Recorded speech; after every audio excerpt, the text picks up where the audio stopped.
Hello, I'm Kjeld Renato Lings. I love 4 stories in the Bible about same-sex love, and that's what I'm going to talk about. Hello, my name is Oliver and I'm a trans guy who makes videos about LGBTQIA+ people where they get to talk about anything that they want that somehow relates to them being queer. At the end of July, I spent a couple of days with ECHO, a group for Christian LGBTQIA+ people, and during those days I sat down with Kjeld and he told me about some queer stories from the Bible. My name is Kjeld Renato Lings. I come from Denmark. I have chosen to have several academic careers.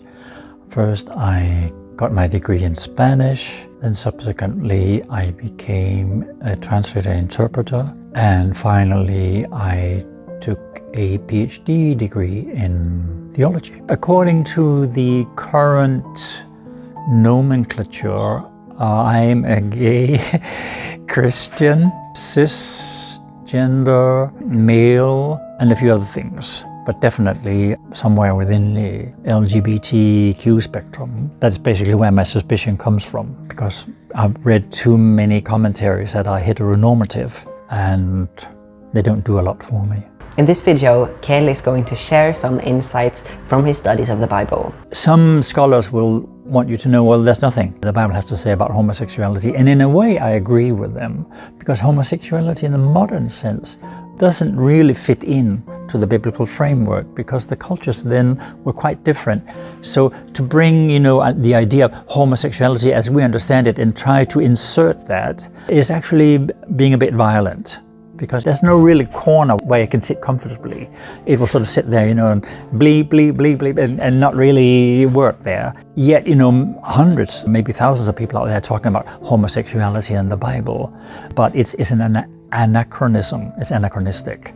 So I have tried to look at these 4 love stories, and what I found they have in common is what all people in the ancient world had in common, was they lived in a social structure, in a social context that is quite different from one we know, at least in Scandinavia. And in a large chunk of the modern world, when 2 people get together and form a relationship, they expect to be equal in terms of rights and obligations, and assume basically, there's this equality between the 2. Now that's just not the case. In the ancient world, no 2 people, almost I was going to say, are equal. Certainly not in relationships. In relationships, there's always one that's up higher and the other one is lower, socially speaking or legally speaking.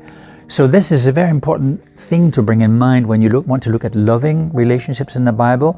It's not between 2 equals, ever. So where are these same-sex love stories that he's talking about? One of those 2 stories in the Hebrew part is that of David and Jonathan. Here are 2 men who meet, and one of them feels a passionate attraction to the other guy. That's Jonathan. Jonathan feels this passion when he first meets David. He's sort of smitten or struck, by Cupid's arrow, because the narrator says Jonathan's soul was attached to that of David. Very poetic language, but also very strong language. And David then responds, accepting Jonathan's passion for him without hesitation. Apparently he just accepts it. But perhaps also there is some ambition on David's side, because David is just a young shepherd coming in from the countryside, meeting Jonathan, at the king's palace, right? Because Jonathan is the crown prince. So maybe David is a bit overwhelmed by it all also. Oh God, here I am, in the king's presence, and here comes the crown prince. Ooh, and is being, showing me all this lavish generosity and affection. What am I going to do? But he accepts it. But David never forgets the hierarchy between them, the status. Jonathan, being way up there in the top sphere of society, and David coming in, as not a poor man, but he's definitely a commoner.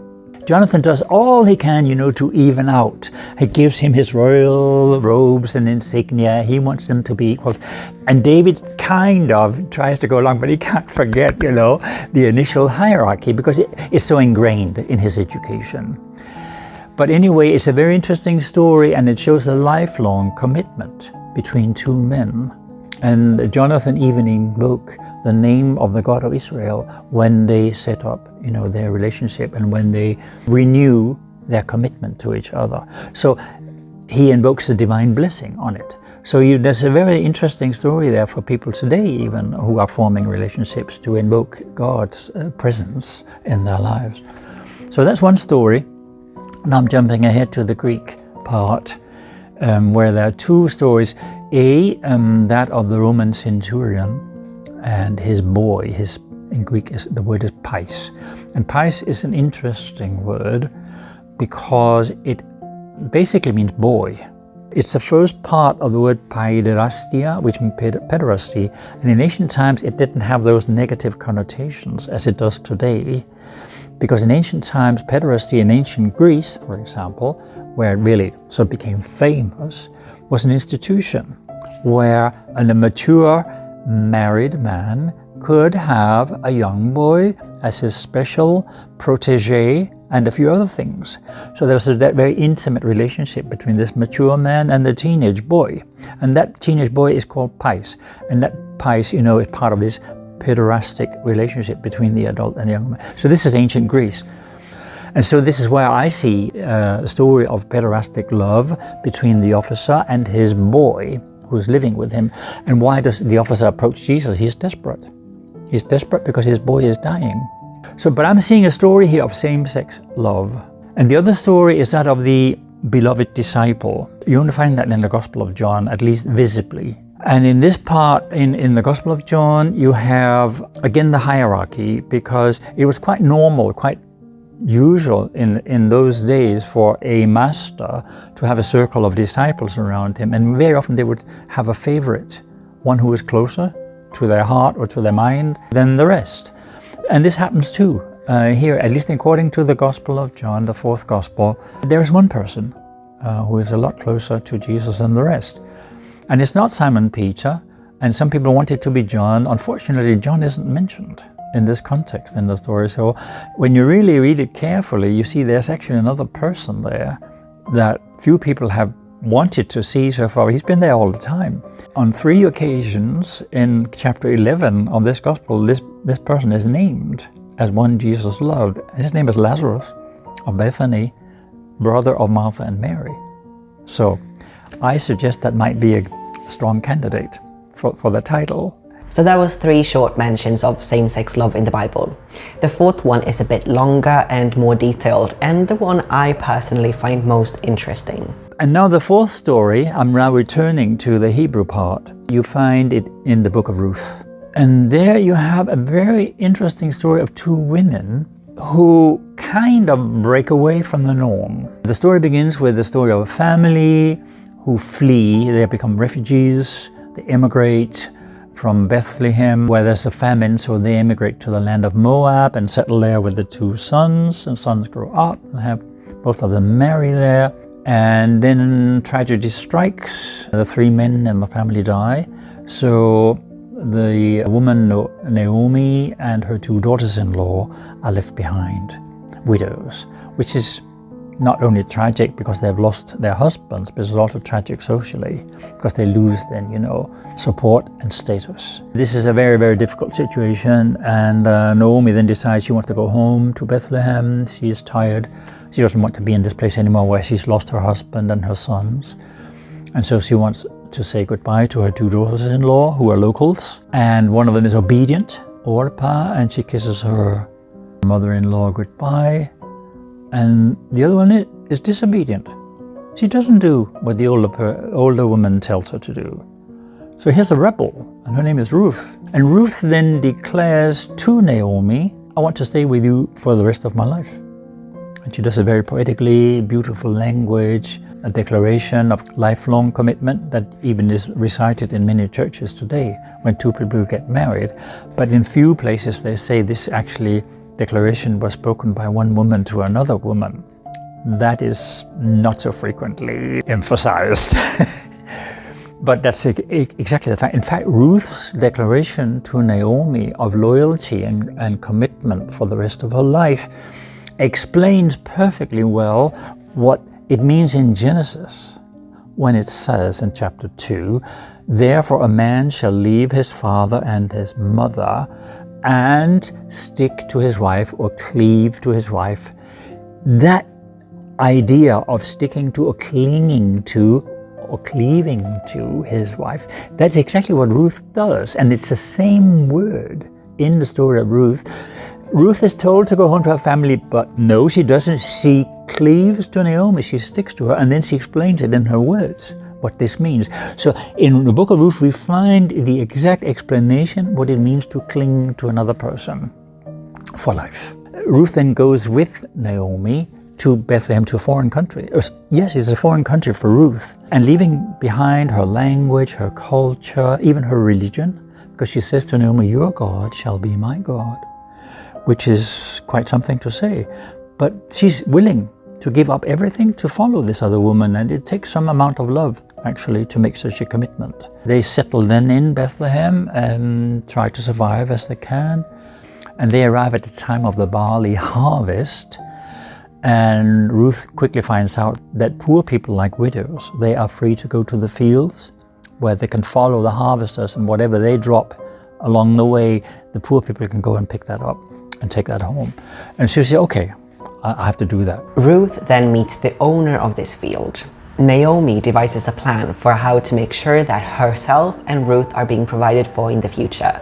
The plan is that Ruth marries the owner of this field, Boaz, and that he makes her pregnant. The plan works and Ruth has a baby. And then something extraordinary happens towards the end of the story, because it's not just that Ruth gives birth to the baby. Oh no, because all the women, they have been following this story, because this is so unusual, right? So they don't miss a beat, the women in the area, and they come, to celebrate the birth and really throw a party, right?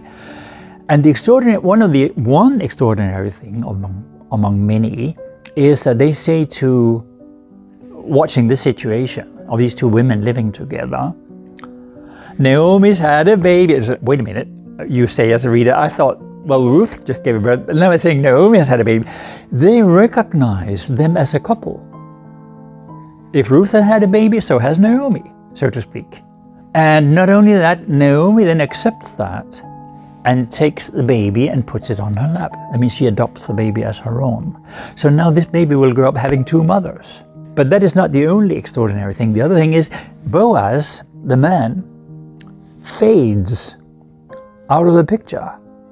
So in the final part of the story, it's just these two women and the neighboring women having parties. And it's those other women, they are the ones who provide the name for the baby, not the father. So it's extraordinary from many points of view. We have two women then who spend their lives together, and they're accepted by the community and even celebrated their relationship. So let's face it, LGBT people today have a precedent here of a rainbow family, where in this case Boaz, the man, provides the sperm, he becomes a sperm donor, and then they live their life the way they want to. And he would probably participate here and there in their life, but he doesn't interfere and meddle, he doesn't control them. And finally, Kjeld ties this back to present day and what rainbow families can look like today. You probably have, and I have too, seen examples of that even today, of two same-sex people who have a third party, right? If it's two men, one woman who may or may not, but often does participate in the life of the baby, or a same-sex couple, two women who have a man somewhere who is a donor, and he'll be invited to some of their family gatherings. So I'm seeing that it's right there in the Bible, the story of a rainbow family.